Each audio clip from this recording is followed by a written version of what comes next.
कुमाऊं विश्वविद्यालय के द्वारा 6, 7 और 8 जनवरी को 3 दिवसीय राष्ट्रीय कार्यशाला का आयोजन किया जा रहा है, जिसमें certificate, diploma degree, research degree के आधार पर स्नातक और स्नातकोत्तर विषयों के बारे में पाठ्यक्रमों पर विषय विशेषज्ञों के द्वारा विस्तृत में चर्चा की जाएगी। कार्यशाला में उत्तराखंड राज्य में नई शिक्षा नीति के पाठ्यक्रम तैयार करने वाली कमेटी के चेयरमैन कुलपति प्रोफेसर एन.के. जोशी ने राष्ट्रीय शिक्षा नीति 2020 की रूपरेखा पर प्रकाश डालते हुए कहा कि 3 विषय सभी त्रिवर्षीय पाठ्यक्रम BA, BCom, BSc में CBS आधारित नवीन पाठ्यक्रम शैक्षणिक सत्र 2022 और 23 से लागू होगा। नई शिक्षा नीति के अंतर्गत स्नातक पाठ्यक्रमों के पैटर्न में व्यापक परिवर्तन किया जा रहा है। नई शिक्षा नीति में कौशल विकास विषय को चुनने में सहजता, ऑनलाइन कोर्सेज को भी पाठ्यक्रम में शामिल किया जा रहा है। इससे विद्यार्थियों में बहुआयामी प्रतिभा का विकास होगा। उन्होंने कहा कि नए पैटर्न के अनुसार विद्यार्थी प्रवेश के समय अपने संकाय से 2 मुख्य विषयों का चुनाव कर सकेगा और तीसरा मुख्य विषय अपने संकाय से अथवा किसी भी संकाय से चयनित कर सकता है। खबर झारखंड के रांची से है, जहां SSP सुरेंद्र झा के आवासीय कार्यालय में कोरोना विस्फोट हो गया।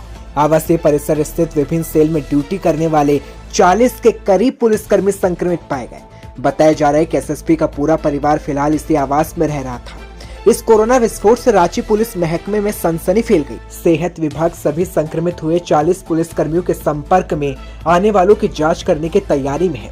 मालूम हो तो रांची में करीब सप्ताह से अधिक गंभीर होते जा रहे हैं। उल्लेखनीय है कि इससे पहले रांची के सांसद संजय सेठ भी कोरोना से संक्रमित हो चुके हैं और फिलहाल होम आइसोलेशन में हैं।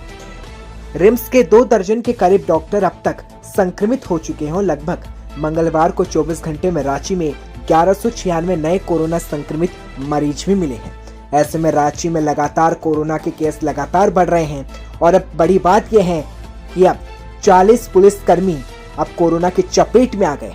खबर अयोध्या से है, जहां रोजगार की मांग को लेकर सड़कों पर उतरे सैकड़ों की संख्या में बेरोजगार युवकों ने प्रदर्शन किया। थाली और ताली बजाते हुए सड़कों पर बेरोजगार युवकों ने अपना विरोध जताया। रायबरेली रोड से नाका की तरफ जा रहे युवकों ने पुलिस ने रोकने की कोशिश की, लेकिन युवकों का प्रदर्शन जारी रहा। हाथों में बैनर पोस्टर लिए रोजगार की मांग करते हुए प्रदर्शन करते रहे, तो वहीं सैकड़ों की तादाद में बेरोजगार युवक इस प्रदर्शन में शामिल हुए, जिसका वीडियो सोशल मीडिया पर भी वायरल हुआ। बिहार में गांव की सरकार स्थापित करने की कार्रवाई तो अब समाप्त हो गई, लेकिन अब विधान पार्षद चुनाव का शंखनाद हो चुका है। नेता वोटरों को लुभाने में जुटे हैं। हालांकि किस पार्टी के समर्थित कौन प्रत्याशी होंगे इसका होना भी बाकी है, लेकिन इन सबके बीच आपको बता दें कि पूर्वी चंपारण जिले में राजद समर्थित प्रत्याशी को लेकर कई नेताओं ने अपना दाव खेल दिया है, लेकिन जिला अध्यक्ष सुरेश यादव ने अटकलों पर अब विराम लगा दिया है। आपको बता दें, शहर के एक निजी होटल में राजद जिला अध्यक्ष सुरेश यादव के नेतृत्व में पार्टी के विधायक डॉक्टर शमीम अहमद, पूर्व विधायक राजेंद्र राम, डॉक्टर राजेश कुमार समेत सैकड़ों कार्यकर्ता एकत्रित हुए, जिसमें जिला अध्यक्ष सुरेश यादव ने घोषणा की कि पूर्वी चंपारण जिले में राजद के समर्थित प्रत्याशी के रूप में बबलू देव नामित हुए हैं, क्योंकि पार्टी के आलाकमान लालू यादव, तेजस्वी यादव ने आदेश दिया कि जिला अध्यक्ष के माध्यम से इस बात की घोषणा की जाए। वहीं इस मौके पर मौजूद पार्टी के विधायक डॉक्टर शमीम अहमद ने भी घोषणा का समर्थन करते हुए जीत का दावा किया। वहीं राजद जिला अध्यक्ष सुरेश यादव की इस घोषणा के बाद MLS प्रत्याशी बबलू देव ने पार्टी के प्रति आभार व्यक्त किया है। हमारी पार्टी मास पार्टी है। माननीय श्री लालू प्रसाद यादव जी और विपक्ष के नेता माननीय तेजस्वी प्रसाद यादव जी के आह्वान पर हमारे कैप्टन मोतिहारी के कैप्टन सुरेश यादव जी को इंडिकेट किया गया कि हमारे निकाय के प्रत्याशी बबलू देव जी होंगे। इनका हम लोगों की तरफ से पूरा समर्थन रहेगा और पार्टी इसमें तन मन धन से लोग लग करके इनकी जीत की कामना करेंगे। खबर राजस्थान के टोंक जिले से है, जहां नाबालिग छात्रा से रेप और हत्या के मामले में टोंक पॉक्सो एक्ट ने फैसला सुनाया है। न्यायाधीश नुसरत बानो ने इस फैसले में महेंद्र मीणा और ढोलू को दोषी करार देते हुए उसे मौत होने तक कारावास उसकी सजा सुनाई है। साथ ही 1,70,000 रुपए के अर्थदंड से दंडित किया है। इस केस की खास बात यह रही कि इस केस में दोषी युवक के खिलाफ उसके सगे भाई समेत सभी 35 गवाहों ने गवाही दी। पीड़ित पक्ष की ओर से निःशुल्क पैरवी करने वाले एडवोकेट महावीर तोगड़ा ने बताया कि अलीगढ़ थाना क्षेत्र में 1 दिसंबर 2019 को 6 वर्षीय बालिका सुबह सरकारी स्कूल गई थी और दोपहर को वह स्कूल से लापता हो गई। रात में उसे परिजन तलाश किया, उसका पता नहीं चला और दूसरे दिन सार्वजनिक नाड़ी शव पास बमुलों की झाड़ी में उसकी लाश मिली। उसके गले में छात्रा की स्कूल ड्रेस के बेल्ट से फांसी का फंदा लगा हुआ था। गुप्तांगों समेत शरीर के अन्य जगहों पर काफी चोट के निशान और खून निकल रहा था। बाद में इसकी रिपोर्ट मृतका के परिजनों की ओर से दर्ज कराई गई और कुछ ही घंटों के बाद आरोपी को गिरफ्तार किया गया था।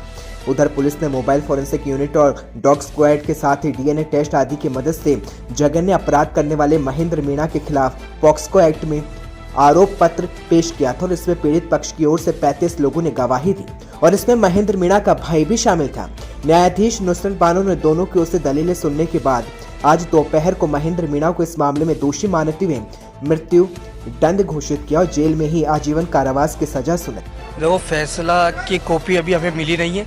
कॉपी मिलने के बाद इसको हम पढ़ेंगे और पढ़ने के बाद जो भी हमें लगेगा कि हमें आगे इसमें कार्रवाई करनी चाहिए, हम आगे कार्रवाई करेंगे। क्या विधिक कार्रवाई की जा सकती है इसके अंदर अपील की जा सकती है। हमने फांसी की मांग की थी न्यायालय से, लेकिन न्यायालय का आदेश जब हम पढ़ेंगे उसके क्या कारण रहे कि उसको फांसी नहीं दी गई, वो हम फैसले की कॉपी आने के बाद ही बता सकते हैं। इसमें बार की तरफ से मना कर दिया गया था कि कोई भी वकील इसके अंदर पैरवी नहीं करेगा। तो लीगल एड से गवर्नमेंट की तरफ से मुझे इसके अंदर वकील अपॉइंट किया गया था। मैंने मुल्जिम महेंद्रा की ओर से इसके अंदर पैरवी करी। मुल्जिम को अरेस्ट करने के बाद, महेंद्रा को अरेस्ट करने के बाद उसने जो अंडरवियर पहन रखा था उससे अंडर उतरवाया गया और उसकी जो वीर्य थी उससे उसके अंदर इम्प्लांट किया गया। उस वजह से इसको जो है ये फंसाया गया। आगे बिल्कुल साथ इसकी अपील करेंगे हम। आगे हाई कोर्ट है, भी बड़ा है, लास्ट कोर्ट नहीं है, फर्स्ट ही कोर्ट है ये।